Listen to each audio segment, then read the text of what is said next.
Welcome to అమ్మా news. నా పేరు వెన్నెల. బులెటిన్లో హెడ్లైన్స్ చూద్దాం. ఆర్ఓఎఫ్ఆర్ కింద సాగు భూముల సర్వేను పగడ్బందీగా చేపట్టాలి. అధికారులు సిబ్బందికి కలెక్టర్ సిక్తాపట్నాయక్ ఆదేశాలు. అర్హులైనప్పటికీ కొందరికే ఆసరా పెన్షన్లు. ప్రభుత్వం తీరుపై లబ్ధిదారుల మండిపాటు.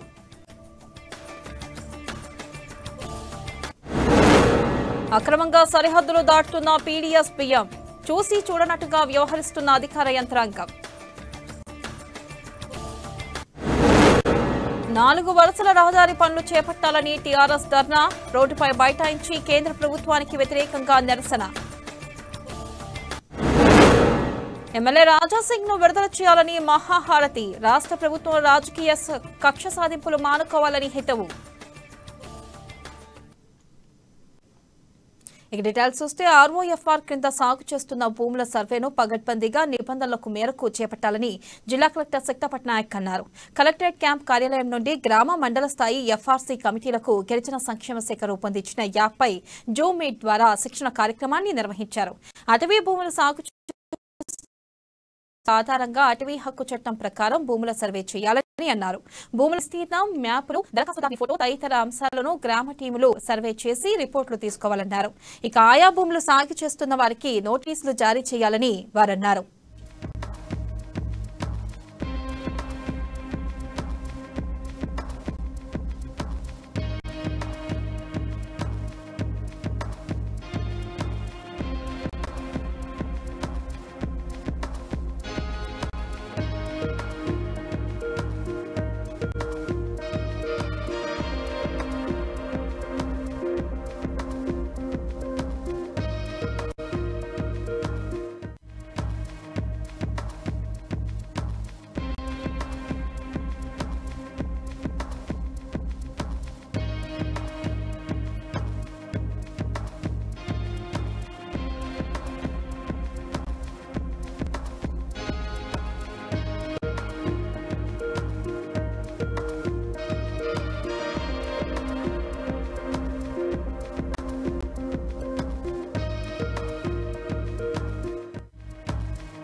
రాష్ట్ర ప్రభుత్వం ఎంతో ఆర్భాటంగా హడావిడిగా ఇటీవల విడుదల చేసిన ఆసరా పెన్షన్ లబ్ధిదారుల జాబితా విమర్శలకు తావిస్తుంది.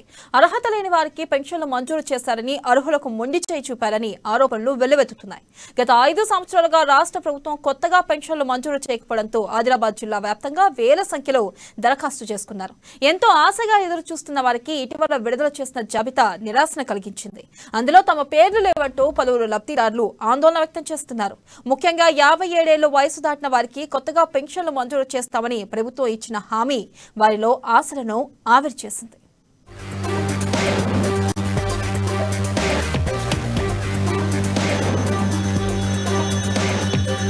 ఆదిలాబాద్ జిల్లా వ్యాప్తంగా 78,918 మందికి పెన్షన్స్ మంజూరు చేశారు. ఇందులో కొత్తవారు 15,474 మంది ఉండగా 63,444 మంది పాత లబ్ధిదారులున్నారు. అయితే ఇప్పటి వరకు 69,898 మందికి ఆసరా పెన్షన్ కార్డులు అందజేశారు. ఇంకా 10% మందికి కార్డులు అందజేయాల్సి ఉందని సంబంధిత అధికారులు చెబుతున్నారు. కేటగిరీల వారీగా చూసుకుంటే 57 నుంచి 64 ఏళ్లలోపు వారు 11,475 మంది, 64 ఏళ్లు పైబడ్డవారు 1,088 మంది, వితంతువులు 1,823 మంది, వికలాంగులు 517 మంది, ఒంటరి మహిళలు 144 మంది, బీడీ కార్మికులు 71 మంది, ఫైలేరియా బాధితులు 119 మంది, చేనేత కార్మికులు 1, కల్లుగీత కార్మికులు 4, కళాకారులు 234 మంది. మొత్తంగా 15,474 మందికి కొత్తగా పెన్షన్ మంజూరు చేశారు. ఇప్పటి వరకు మా ఊర్లో ఒక 15-20 మంది దాకా ఎక్కువనే ఉండొచ్చు, కానీ నా దగ్గర వచ్చిన వాళ్ళు మాత్రం 6-7 మెంబర్స్. వాళ్ళకి నేను ఇక్కడ తీసుకురావడం జరిగింది. ఎందుకంటే వాళ్ళు ఇంతకుముందు 4-5 టైమ్స్ అప్లై చేసిన భర్త లేని వాళ్ళు కూడా ఉన్నారు సార్. డెత్ సర్టిఫికేట్ వచ్చి 2-3 ఇయర్స్ అయినా వాళ్ళకు ఇప్పటి వరకు పెన్షన్ రాయాలి. మండల అధికారులకు అడిగితే వస్తుందమ్మా, టైం పడుతుంది, కానీ మాకంటే తర్వాత అప్లై చేసిన వాళ్ళకు కూడా వచ్చినాయి. వీళ్ళు అప్లై చేసి 4-5 ఇయర్స్ అయినా ఇంతవరకు పెన్షన్ రాలేదు సార్. साहब पेंशन नहीं आ रहा, पेंशन नहीं आ रहा. हम क्या पेंशन के लिए घूमे, 4-5 बार गए तो भी हमारे पीछे वाले आदमियों को पेंशन दिए. एक एक घर में डबल पेंशन है, उनको दिए. हम तकलीफ वाले, हमारे धूप में काम नहीं होता सब है, तो हमारे पेंशन नहीं. हम 5-6 साल से अप्लाई करके भी उसके लिए हम यहाँ आदमी पकड़ के आ गए कलेक्टर साहब के पास, न्याय कुछ तो मिलेगा हमको बोल के. తెలంగాణ ప్రభుత్వం తాజాగా ప్రకటించిన పెన్షన్ల మంజూరు జాబితాలో చాలా మంది పేర్లు గల్లంతు కావడంతో లబ్ధిదారులు లబోదిబోమంటున్నారు. మృతి చెందిన వారికి ఒకే ఇంట్లో 2-3 పెన్షన్లు మంజూరు చేశారంటూ ఆరోపిస్తున్నారు. కానీ అర్హులైన తమకు అన్యాయం చేశారంటూ గగ్గోలు పెడుతున్నారు. ప్రభుత్వం లబ్ధిదారుల ఎంపికలో స్పష్టమైన మార్గదర్శకాలు విడుదల చేయకపోవడం, 5-6 సంవత్సరాలుగా పెండింగ్లో ఉన్న దరఖాస్తులను క్షేత్రస్థాయిలో పరిశీలించి విచారణ చేపట్టకపోవడం, అర్హత లేని వారిని జాబితా నుంచి తొలగించకుండా హడావిడిగా పింఛన్లు మంజూరు చేయడంతో ఈ గందరగోళం నెలకొంది. ఒక విధంగా చెప్పాలంటే అధికారులకే జిల్లా నుంచి కొత్తగా ఎంతమంది దరఖాస్తు చేసుకున్నారన్న జాబితా లేకపోవడం పలు వివాదాలకు తావిస్తోంది. భర్త చనిపోయిన వాళ్ళకి పెన్షన్ రాలేదు, చాలా మందికి రాలేదు. ఈ తంతులకు వేరే వాళ్ళకి వచ్చింది కానీ వీళ్ళకి రాలేదు. 5-6 సంవత్సరాలు 3-4 సంవత్సరాల వాళ్ళు కూడా ఉన్నారు. అట్లనే పెన్షన్ వస్తలేదని కలెక్టర్ వారికి చెప్పడానికి వచ్చినాం. చాలా సార్లు అప్లై కూడా చేసినాం కానీ వాళ్ళకి వస్తలేదు. వాళ్ళ లిస్ట్ వచ్చింది, వీళ్ళకి లిస్ట్ రాలేదు కాబట్టి ఇక్కడికి చెప్పుకుందామని వచ్చింది. మరి వృద్ధ పెన్షన్ ఎందుకు ఖర్చు లేదు? వాళ్ళకు 57 సంవత్సరాల వాళ్ళకి వచ్చింది, మాకు రాలేదు. మేము 12 మంది ఉన్నాము, ఒక్కోళ్ళకు కూడా రాలేదు. వితాంకులము ఎందుకు రాలేదు అని అడగతందుకు వచ్చినాం మేడం. అడిగితే వస్తుంది ఆన్లైన్లో వేయండి అని అంటున్నారు. అది ఎప్పుడు వస్తుంది? మాకు ఇప్పుడే 3 సంవత్సరాలు అయింది కదా. 3 సంవత్సరాల నుంచి రాంది, ఇంకా ఇప్పుడు మాకు ఫస్ట్ రావాలా కదా. మాకే ముందు వచ్చినాక 57 సంవత్సరాల వాళ్ళకు వెనుక రావాలా. మాకు అసలు ఆస్తులు లేవు, మాకేం లేదు. మేము కూలి చేసుకునేటోళ్ళం కదా అందరం.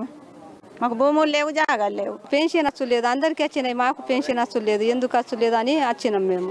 మాకు పెన్షన్ కావాలని అందరికి 70 మందికి వచ్చినాయి, మాకు రాలేదు. ఊళ్ళో కుస్లాపూర్ పెద్దగా ఉన్నది కదా, 70 మంది ఓలో ఏమో ఇక సార్ మాకు అంత తెలియదు. అయితే మాకు 3కు రాలేదని మేము వచ్చినాం కలెక్టర్ ఆఫీస్కి. ఇయ్యాల ప్రమాదాల్లో కాళ్ళు చేతులు పోగొట్టుకున్నోళ్లు, భర్త చనిపోయిన మహిళలు, బోధకాలు బాధితులు, 55 ఏళ్లు నిండిన గీత, చేనేత కార్మికులు, ఒంటరి మహిళలు, పాత రూల్ ప్రకారం 64 ఏళ్లు నిండిన వృద్ధుల నుంచి పంచాయతీ సెక్రటరీలు, ఎంపీడీఓలు అప్లికేషన్లు తీసుకుని అర్హులను గుర్తించి ఎప్పటికీ ఎంపీడీఓ లాగిన్లో ఆన్లైన్ చేస్తున్నారు. ప్రతి నెల సగటున ఇలాంటి అప్లికేషన్లు 100 సంఖ్యలో వస్తున్నాయి. ఈ 3 ఏళ్లలో 1,00,000కు పైగా అప్లికేషన్లు వచ్చినట్టు తెలుస్తోంది.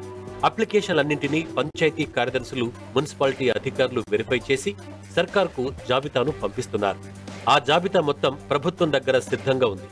ఆన్లైన్లోనూ అప్లికేషన్లను అప్రూవ్ అని చూపిస్తున్నారు. కానీ ప్రభుత్వం నుంచి అనుమతి రాకపోవడంతో పింఛన్లను మంజూరు చేయట్లేదని సంబంధిత శాఖాధికారులు వాపోతున్నారు. దీంతో లబ్ధిదారులకు ఎదురు చూపులు తప్పడం లేదు.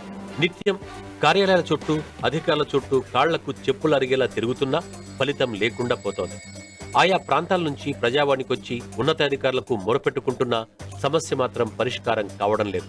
పెన్షన్లన్నీ కూడా డిస్ట్రిబ్యూట్ చేయడం జరిగింది. మరి ఇక్కడ ఆదిలాబాద్ విషయానికి వస్తే కొన్ని మరి మన దగ్గర ఇప్పటికే ఒక 90% డిస్ట్రిబ్యూషన్ అయినాయి.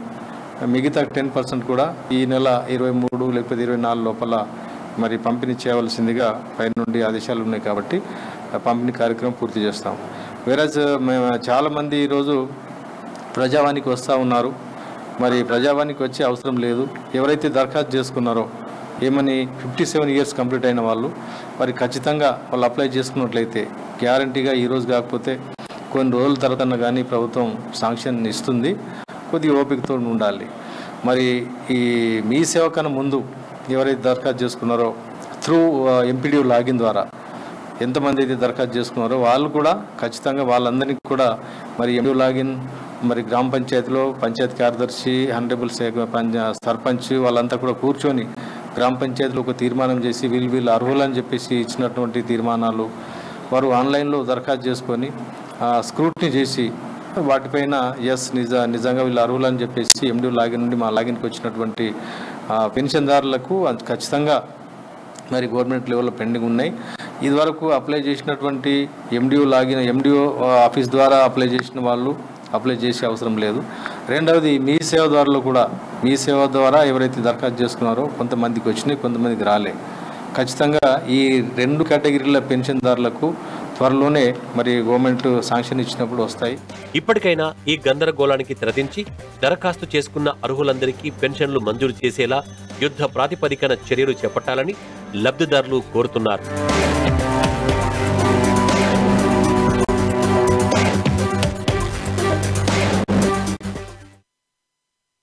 జైనత్ మండలం బోరోజ్ నుండి బేల సరిహద్దు వరకు 4 వరుసల రహదారి పనులను తక్షణమే చేపట్టాలని డిమాండ్ చేస్తూ టీఆర్ఎస్ ఆధ్వర్యంలో జాతీయ రహదారి వద్ద ఆందోళన చేపట్టారు. ఎమ్మెల్యే జోగురామన్న నేతృత్వంలో బస్టాప్ వద్ద రోడ్డుపై బైఠాయించి కేంద్ర ప్రభుత్వ వైఖరికి నిరసనగా నినాదాలతో హోరెత్తించారు. దీంతో పెద్ద ఎత్తున వాహనాలు నిలిచిపోయి ట్రాఫిక్ కు అంతరాయం కలిగింది. మహారాష్ట్ర సరిహద్దును ఆనుకుని ఉన్న జైనత్ బేల మండలాలకు 4 వరుసల రహదారి పనులకు కేంద్ర ప్రభుత్వం అనుమతి ఇవ్వకుండా నిర్లక్ష్యంగా వ్యవహరిస్తుందని ఎమ్మెల్యే జోగురామన్న మండిపడ్డారు. యుద్ధ ప్రతిపాదకన 33 కిలోమీటర్ల మేర 4 వరుసల జాతీయ రహదారిని బోరోజ్ నుండి బేల సరిహద్దు వరకు చేపట్టాలన్నారు. ఈ ధర్నాలో జడ్పీ చైర్మన్ రాథోడ్ జనార్దన్, మాజీ ఎంపీ గోడం నగేష్, డీసీసీబీ చైర్మన్ అడ్డి పోచారెడ్డి తదితరులు పాల్గొన్నారు.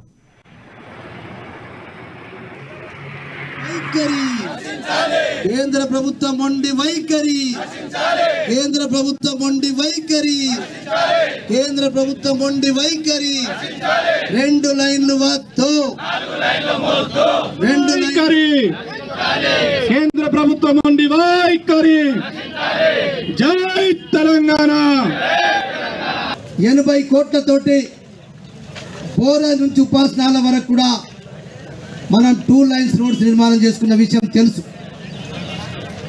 అందుకొరకు ఇలా కేంద్ర ప్రభుత్వం, నరేంద్ర మోడీ గారి ప్రభుత్వం ఇలా ఒక నిరంకుశ వైఖరితో విషపూరితమైనటువంటి కార్యక్రమాన్ని వివక్షతో ఇలా దేశ అంతర్జాతీయ రోడ్డు సంస్థ ద్వారా 4 లైన్స్ నిర్మాణం చేయవలసినటువంటి పరిస్థితి ఉన్నప్పటికీ గతంలో టెక్నికల్ అధికారులు ప్రపోజల్స్ పంపించినప్పటికీ ఈరోజు మాత్రం ఖచ్చితంగా మహారాష్ట్ర ఉపాసనాల వరకు 4 లైన్లతోటి రోడ్డు నిర్మాణం కొరకు ప్రజా సంక్షేమమే ధ్యేయంగా సీఎం కేసీఆర్ అనేక కార్యక్రమాలు చేపడుతున్నారని బోధ్ ఎమ్మెల్యే రాథోడ్ బాపురావు అన్నారు. ఆదిలాబాద్ జిల్లా కేంద్రంలోని టైలర్స్ కాలనీలో గల తన నివాసంలో బోధ్ నియోజకవర్గ పరిధిలోని లబ్ధిదారులకు మంజూరైన సీఎంఆర్ఎఫ్ కళ్యాణలక్ష్మి చెక్కులను అందజేశారు. ఈ కార్యక్రమంలో బోధ్ నియోజకవర్గ అధికార ప్రతినిధి కిరణ్, టీఆర్ఎస్ నాయకులు, కార్యకర్తలు, లబ్ధిదారులు పాల్గొన్నారు.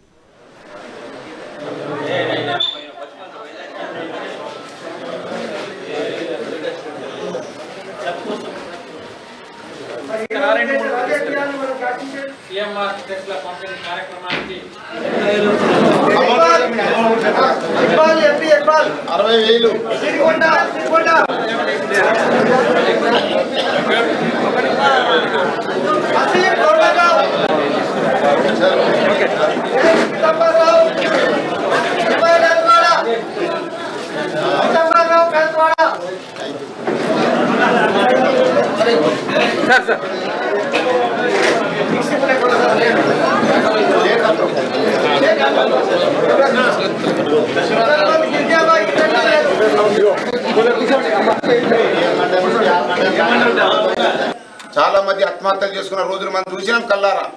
కానీ కేసీఆర్ గారు గమనించారు, నా రైతులు ఎట్టుపోతున్నారు, ఎందుకు చచ్చిపోతా ఉన్నారు, బిడ్డ పెళ్లి చేయలేక, వ్యవసాయం చేయలేక, ఇల్లు కట్టకుండా, మరి పిల్లవాడిని చదివించలేక బాకీల పాల చేసుకుంటున్నాడు. కాబట్టి ఇతని కాపాడాలని ఇవాళ రైతు బంధు అని పేరుతో ఇవాళ 15 రూపాయలు ఉచితంగా ఇచ్చే పత్తి ఉత్పత్తిలో భాగస్వాములయ్యే రైతులకు భాగస్వామి ఇవ్వాలని వారు కోరారు. ఇక ఈ కార్యక్రమానికి ఆయన ముఖ్య అతిథిగా హాజరై పలు అంశాలపై ప్రస్తావించారు. ముఖ్యంగా పని ప్రదేశంలో సరైన వస్తువులు కల్పించాలని, శ్రమకు తగ్గ ఫలితం దక్కేలా కూలీ రేట్లు చెల్లించాలని అన్నారు. ఇతర ప్రాంతాల నుండి వలస వచ్చే కార్మికులకు వసతి సౌకర్యం కల్పించాలన్నారు. వారి పిల్లల సంరక్షణకు తగిన చర్యలు తీసుకోవాలని డిమాండ్ చేశారు. ఈ వర్క్షాప్లో ఏఐటీయూసీ రాష్ట్ర కార్యదర్శి విలాస్, జిల్లా ప్రధాన కార్యదర్శి కుంటాల రాములు, నాయకులు సిరదేవేందర్ తదితరులు పాల్గొన్నారు.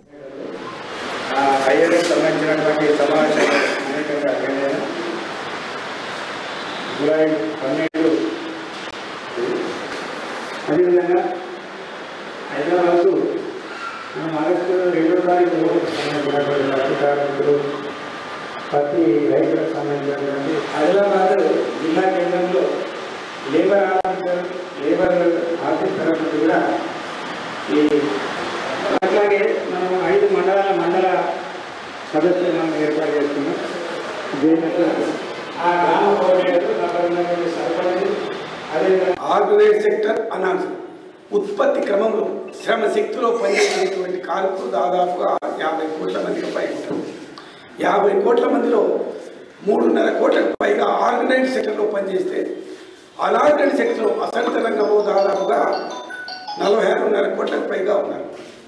ఇది కూడా వేరు లెక్క అని చెప్పి సుప్రీంకోర్టు ఇటీవల కాలంలో కేంద్ర ప్రభుత్వాన్ని అడిగింది, అసలు మీకు అసంఘటిత కార్మికుల సంఖ్య ఎంతో చెప్పని చెప్పి. చూడే కాదు, ఖచ్చితంగా లెక్క చెప్పాలని చెప్పారు. అందుకోసమే మొన్న 2 సంవత్సరాల క్రితం ఈ శ్రమ అనే పద్ధతి తీసుకొచ్చారు. ఈ శ్రమ పోర్టల్ అని ఏడైతే కార్మికుడు పనిచేస్తుండో అది హోటల్లో పనిచేయని, మూటల్లో పని, ట్రాన్స్పోర్ట్ పని చేయని, కూలి పని చేసని, షాప్లో పని చేయని, చిన్న బిర్రీ చేసుకుని అందరినీ కూడా దాని కింద చేసుకోమంటారు. కార్మికులకు కూడా సమాన పని సమాన వేతనం కలిగించాల్సినటువంటి అవసరం ఉంది. తర్వాత వేరియేషన్ మహిళా పురుష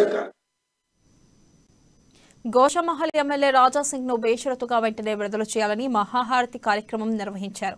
ఆదిలాబాద్ పట్టణంలోని శ్రీ గోపాలకృష్ణ మఠం మఠాధిపతి యోగానంద సరస్వతి మహారాజ్ పాల్గొని శ్రీకృష్ణునికి హారతిని ఇచ్చారు. ఆలయంలో ప్రత్యేక పూజలు చేశారు. అనంతరం ఆలయం నుండి వినాయక్ చౌక్ వరకు ప్లకార్డులు పట్టుకుని ర్యాలీ నిర్వహించారు. హిందూ ధర్మం కోసం, గోమాత సేవ కోసం నిరంతరం పోరాటం చేస్తున్న రాజాసింగ్ ను రాష్ట్ర ప్రభుత్వం రాజకీయ కక్ష సాధింపులకు పాల్పడడం సమంజసం కాదని యోగానంద సరస్వతి అన్నారు. ఆయనపై అక్రమంగా పీడీ యాక్ట్ పెట్టి జైలు పాలు చేయడం భావ్యం కాదన్నారు.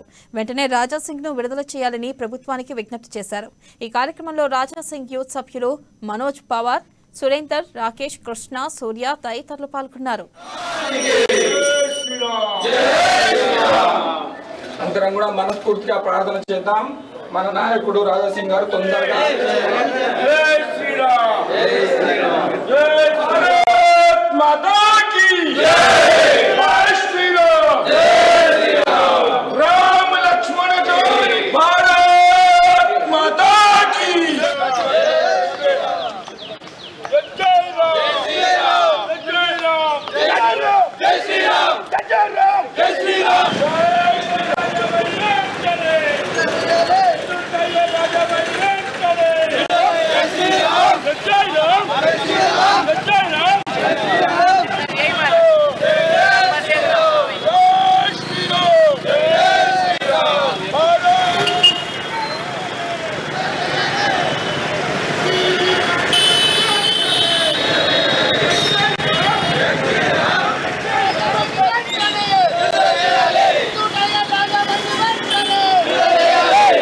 హిందూ ధర్మాన్ని ప్రత్యక్షంగా ఫీల్డ్ మీద ఉండి రక్షిస్తున్న, కాపాడుతున్న హిందూ ధర్మ ప్రతినిధి అయిన రాజాసింగ్ గారిని దాదాపు 20 సంవత్సరాల నుంచి రాజకీయంలో ఉంటూ తర్వాత డేంజరస్ జోన్లో పూర్తి ముస్లిం వాతావరణంలో ఉన్న పాత హైదరాబాద్ నగరంలో అక్కడ ఎలక్షన్లో జీతి అలా రావడం, ఆ విధంగా మన హిందూ ధర్మాన్ని రక్షిస్తూ ప్రత్యేకంగా గోసేవ చేసుకుంటూ గోవులను రక్షిస్తూ ఇంతకాలం పాటు మన హైదరాబాద్ నగరానికి, మన తెలంగాణకు, ఆంధ్రప్రదేశ్కు అన్నిటికీ మన ధర్మరక్షకుడైన, ధర్మసేవకుడైన హిందూ ధర్మ ప్రతినిధిగా ఉంటూ రాజకీయాల్లో భవిష్యత్తు నుంచి ముందడుగులో ఉంటూ ధైర్య సాహసాలతో అన్ని సమస్యలకు ప్రతిస్పందిస్తూ ఉన్న అలాంటి వ్యక్తిని మనము ఈరోజు ఆ పీడీ యాక్ట్ కింద అరెస్ట్ కావడము ఇవన్నీ మనకు చాలా అవమానకరం. అక్టోబర్ 10 నుండి 17వ తేదీ వరకు జరిగే మాలీ సంఘం జెండా పండుగ వారోత్సవాలను ఉమ్మడి జిల్లా వ్యాప్తంగా విజయవంతం చేయాలని అఖిల భారతీయ మాలీ మహాసంఘం రాష్ట్ర అధ్యక్షులు సుకుమార్ పెట్కులే పిలుపునిచ్చారు.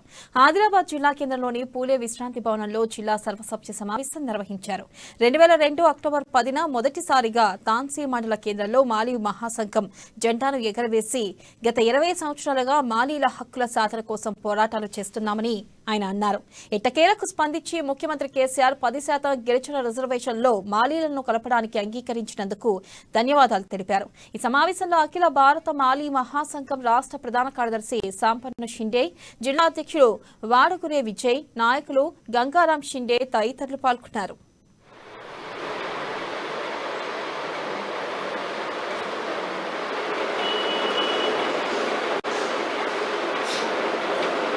అఖిల భారతీయ మాలి మహాసంఘం ఆధ్వర్యంలో ఆదిలాబాద్ జిల్లా కేంద్రంలోని ఫులే గెస్ట్ హౌస్లో మాలి మహాసంఘం ఆదిలాబాద్ సర్వసభ్య సమావేశం ఏర్పాటు చేయడం జరిగింది. ఈ సమావేశంలో ముఖ్యంగా గత 20 సంవత్సరాలుగా ఆర్థిక, సామాజిక, రాజకీయ, విద్యా, ఉద్యోగ రంగాల్లో వెనుకబడి ఉన్నటువంటి మాలి కులస్తులకు ఎస్టీల హోదా కల్పించాలని చెప్పేసి డిమాండ్ చేస్తున్నాం మేము. ఎందుకంటే ఆదివాసీల ఆచార వ్యవహారాలు, మాలీల ఆచార వ్యవహారాలు ఒకేలాగా ఉన్నాయి కాబట్టి ఆంధ్రాలో మాలీల్ని ఎస్టీలుగా గుర్తించాలి, తెలంగాణ ప్రాంతంలో కూడా ఎస్టీలుగా గుర్తించాలని చెప్పేసి మేము చేసినటువంటి డిమాండ్ ముఖ్యమంత్రి కేసీఆర్ వరకు వెళ్ళింది. ముఖ్యమంత్రి కేసీఆర్ గారు గత అసెంబ్లీ సమావేశాలలో గిరిజన రిజర్వేషన్ల పెంపు బిల్లుపై చర్చిస్తూ 6% ఉన్నటువంటి గిరిజన జనాభాను మేము 10% పెంచుతున్నాము, అందులో వాల్మీకి బోయ, కైతీ లబానా, మాలి ఈ కులాల్ని కలుపుతున్నామని చెప్పేసి ప్రకటన చేశారు.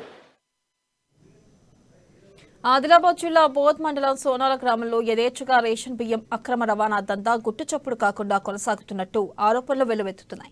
క్వింటాళ్ల కొద్దీ పీడీఎస్ బియ్యాన్ని కొందరు దళార్లు ఒక చోట నిల్వ చేసి మహారాష్ట్రకు తరలించి సొమ్ము చేసుకుంటున్నట్టు ఫిర్యాదులు వస్తున్నాయి. పేద ప్రజల సంక్షేమం కోసం కేంద్ర, రాష్ట్ర ప్రభుత్వాలు ప్రతి నెల పంపిణీ చేస్తున్న ఈ రేషన్ బియ్యం పక్కదారి పడుతుందన్న వాదన వినబడుతుంది. ఎక్కడికక్కడ చెక్ పోస్టులు ఉన్నప్పటికీ ముఠాలు చక్రం తిప్పడంతో తనిఖీలు లేకుండా సరిహద్దును అవలీలగా దాటిస్తున్నారని విమర్శలు వినిపిస్తున్నాయి. ఇక దీన్ని అడ్డుకోవాల్సిన అధికారులే అక్రమార్కులకు కొమ్ము కాస్తున్నారనే విమర్శలు లేకపోలేదు. ఇక గల్లీ గల్లీ తిరుగుతూ 8 నుంచి 10 రూపాయల చొప్పున కొనుగోలు చేస్తున్నారని, ఇలాంటి అనుమానం రాకుండా సేకరించిన బియ్యాన్ని వేరే బస్తాల్లో సమీపంలోని మహారాష్ట్రకు తరలిస్తున్నారని స్థానికులు వాపుతున్నారు. ఇప్పటికైనా అధికారులు స్పందించి వారిపై చర్యలు తీసుకోవాలని కోరుతున్నారు.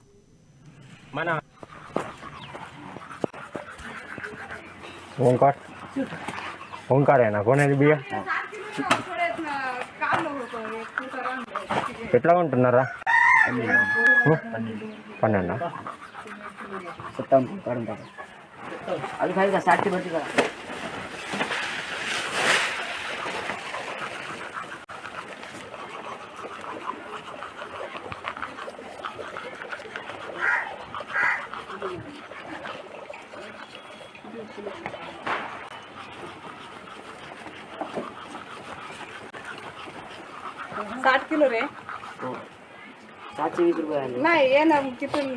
సోనాల గ్రామంలో రేషన్ బియ్యం వచ్చిన వెంటనే మన అక్రమ దళారులు ఇంటింటికి తిరిగి రాయితీ బియ్యాన్ని కొనుగోలు చేసి మహారాష్ట్ర సరిహద్దు ప్రాంతాన్ని దాటించడం జరుగుతుంది. ఈ రాయితీ బియ్యాన్ని కేవలం 8 రూపాయల చొప్పున కొంటూ వాళ్ళు మహారాష్ట్ర దాటించి లాభాలు గడిస్తున్నారు.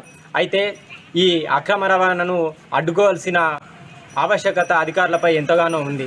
అయితే నేను ఈరోజు ఆ అక్రమ బియ్యాన్ని పట్టుకున్న వెంటనే మన ఎంఆర్ఓ గారికి, అదేవిధంగా సివిల్ సప్లై గారికి వెంటనే నేను ఫోన్ చేయడం జరిగింది. వాళ్ళు సరైన టైంకు రాలేకపోవడం వల్ల ఆ బియ్యం మహారాష్ట్ర సరిహద్దు ప్రాంతం దాటిపోయింది. ఆదిలాబాద్ పట్టణంలోని వార్డు నంబర్ 48 ద్వారకానగర్ దేవి మండపం వద్ద ప్రవచన కార్యక్రమం నిర్వహించారు. ప్రముఖ ప్రవచనకర్త కృష్ణానంద తన ప్రవచనాలతో భక్తులను విశేషంగా ఆకట్టుకున్నారు. ఆధ్యాత్మిక చింతనను అలవర్చుకోవాలని, చెడు వ్యసనాలకు దూరంగా ఉండాలని, స్వచ్ఛ స్వరూపాలపైన శోభించాలని చెప్పారు. ఇక ఈ కార్యక్రమంలో మండపం నిర్వాహకులు, కాలనీవాసులు, భక్తులు పాల్గొన్నారు. అయితే ఈ విధమైనటువంటి అవగాహన అందరిలో ఉండాలి. కానీ ఇది ఇట్లా ఉంటే అట్లా ఉంటే ఎట్లాగూ లేదు. నువ్వు భక్తుడుగా నీకు సంబంధించిన బరువుని, బాధ్యతను భగవతి చూసుకుంటుంది, భగవంతుడు చూసుకుంటాడు. ఇది మనకు అవగాహన. భక్తుడికి కాలేదా ఇంకా ఏదైనా సరే రేపు రోజు దుఃఖానికి దారితీసేదే, కానీ నిన్ను నిండు తృప్తిలో మాత్రం ముంచేది కాదు. తృప్తిలో నిన్ను నిలబెట్టేది కూడా లేదు. కనుక ప్రతి వ్యక్తి అట్లా భక్తుడై శోధించాలి. అన్నిటి నుంచి విడిపడాలి, అజ్ఞానం నుంచి విడిపడాలి, అలవాట్ల నుంచి విడిపడాలి, వ్యసనాల నుంచి విడిపడాలి, సత్యం వైపుకు పోవాలి, సత్యం మనిషికి అర్థం కావాలి, సత్యం మనిషికి వంట పట్టాలి. ఒక రోజు సత్య రూపులమై శోభించాలి. ఇది ఈ వేద వాంగ్మయం, ఇది ఈ భారతదేశం యొక్క వైభవం, పరిణమిల్లుతున్నటువంటి జ్ఞాన వైభవం. లేచిన మొదలు కృష్ణుని చూసుకుని ఈ ప్రపంచంలో నేను బ్రతుకుతాను. బెల్ట్ షాపులతో పాటు గుడుంబ సారా విక్రయాలను ఆపివేయాలని గ్రామస్తులంతా ఏకతాటిపైకొచ్చి తీర్మానం చేశారు. ఆదిలాబాద్ గ్రామీణ మండలం పరిధిలోని కాండాల గ్రామంలో ఇవాళ ఉదయం గ్రామ పెద్దల సమక్షంలో దశరథ్ నాయక్ ప్రకాశ్ సమావేశం ఏర్పాటు చేసి ఈ మేరకు నిర్ణయం తీసుకున్నారు. ఇక చిన్న వయసు వారి నుండి యువకులు పెద్దలు మద్యానికి బానిసై చెడిపోతున్నారని, వ్యసనపరులుగా మారి తమ జీవితాలను నాశనం చేసుకుంటున్నారని అన్నారు. వెంటనే దీనికి అడ్డుకట్ట వేయకపోతే కుటుంబాల్లో తగాదాలు జరిగి చిన్నా భిన్నమయ్యే పరిస్థితులు నెలకొంటాయన్నారు. అందువల్ల మద్యం విక్రయాలను బంద్ చేయాలంటూ నిర్ణయించారు.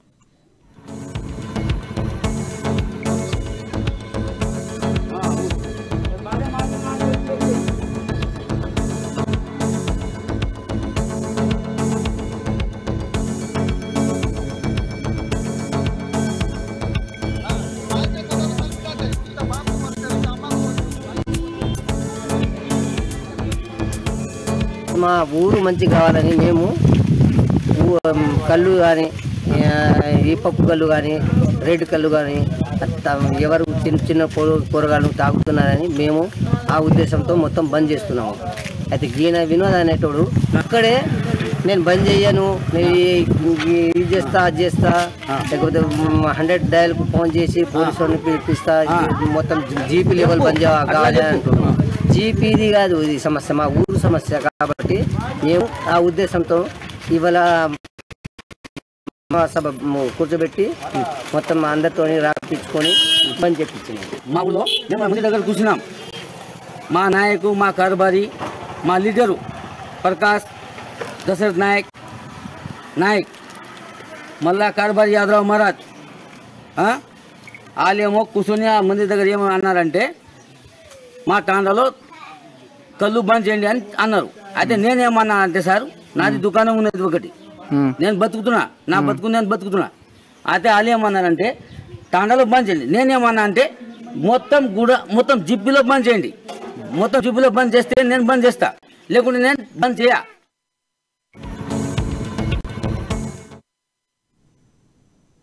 తాన్సీ మండల కేంద్రం సమీపంలో గల బోడగుట్టపై పంచశీల జెండాను గుర్తు తెలియని వ్యక్తులు తొలగించడంపై దళిత సంఘాలు బగ్గుమన్నాయి. బాధ్యులపై వెంటనే చర్యలు తీసుకోవాలని డిమాండ్ చేస్తూ సుంకిడి అంతర్రాష్ట్ర రహదారిపై ఆందోళనకు దిగాయి. రోడ్డుపై బైఠాయించి నిరసన తెలిపాయి. దీంతో ఎక్కడికక్కడ వాహనాలు నిలిచిపోయి ట్రాఫిక్ స్తంభించిపోయి విషయం తెలుసుకున్న పోలీసులు అక్కడికి చేరుకున్నారు. ఇక ఆందోళనకారులను సముదాయించే ప్రయత్నం చేశారు. అయినా వారు వినిపించుకోకుండా నిరసన కొనసాగించారు. చివరకు రూరల్ సీఐ రఘుపతి కలుగు చేసుకుని విచారణ చేపట్టి తగిన చర్యలు తీసుకుంటారు మని చెప్పడంతో ఆందోళన సద్దుమణిగింది.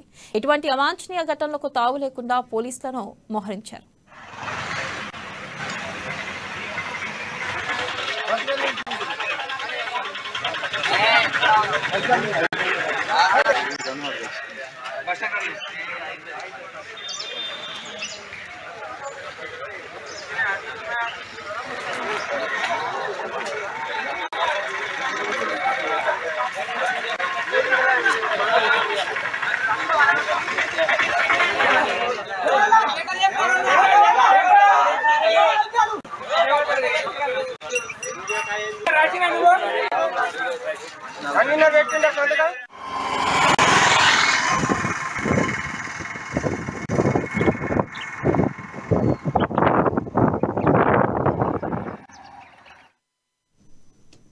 తలమడుకు మండల కేంద్రంలో నిర్మించిన సెగ్రిగేషన్ షెడ్ అసాంఘిక కార్యకలాపాలకు అడ్డాగా మారుతున్నాయని విమర్శలు వస్తున్నాయి. సేంద్రియ ఎరువుల తయారీకి ఉపయోగపడాల్సిన షెడ్ మందుబాబులు తాకి బొర్లడానికి ఉపయోగపడుతున్నాయని స్థానికులు ఆరోపిస్తున్నారు. ఇక మండల పరిధిలోని ఆయా గ్రామాల నుండి సేకరించిన తడి పొడి చెత్తను వేరువేరు చేసి సేంద్రియ ఎరువులు తయారు చేసేందుకు వీలుగా లక్షల రూపాయలు ఖర్చు చేసి ఈ షెడ్ ని నిర్మించారు. కానీ ఇక్కడ చెత్తకు బదులు మందు బాటిల్స్, గ్లాసులు దర్శనమివ్వడం శోచనీయం. ఇప్పటికైనా సంబంధిత అధికారులు ప్రత్యేక దృష్టి సారించి ఏ పని కోసం దీన్ని నిర్మించారో ఆ లక్ష్యం నెరవేరే విధంగా తగు చర్యలు తీసుకోవాలనే డిమాండ్ స్థానికుల నుండి వ్యక్తమవుతుంది.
ఆదిలాబాద్ జిల్లా ఉట్నూరు పట్టణంలోని ఓ ప్రైవేట్ ఫంక్షన్ హాల్లో బంజారా రచయితల వేదిక ఆధ్వర్యంలో భోగ్ బండార్ నిర్వహించారు. సేవాలాల్ మహారాజ్ చిత్రపటానికి పూలమాలలు వేసి నివాళులర్పించారు. తెలంగాణ, ఆంధ్రప్రదేశ్ రాష్ట్రాల బంజారా కవులు రచించిన చబుత్రా అనే పుస్తకాన్ని శేఖర్ మహారాజ్, ఐటీడీఏఈ రాథోడ్ భీమ్రావ్, అడ్వకేట్ ధనుంజయ్, ప్రొఫెసర్ మోతీలాల్ ఆవిష్కరించారు. తాండా తాండా తిరిగి వాస్తవ చరిత్రను గ్రహించి పుస్తక రూపంలో సేకరించి భావితరాలకు అందించే బాధ్యతను బంజారా రచయితల వేదిక తన భుజస్కంధాలపై వేసుకుని వేదిక అధ్యక్షులు డాక్టర్ ఇందల్ సింగ్ అన్నారు. ఇక ఈ కార్యక్రమంలో బంజారా రచయితల వేదిక గౌరవ అధ్యక్షులు బంకట్లాల్ జాదవ్, శ్రావణ్ రాథోడ్, దేవవత్ ధరం సింగ్ తదితరులు పాల్గొన్నారు.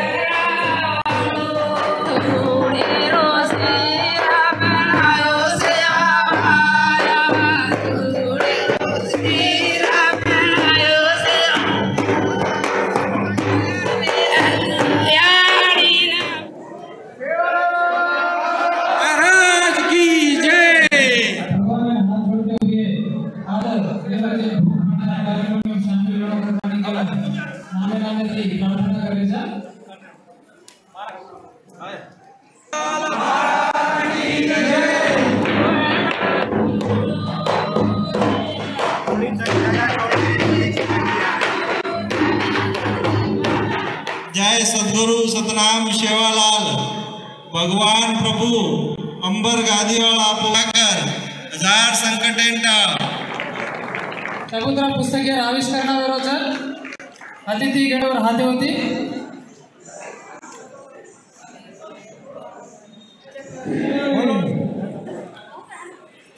पूरी जानो ना भोजन वसति भी हटाओ पूरे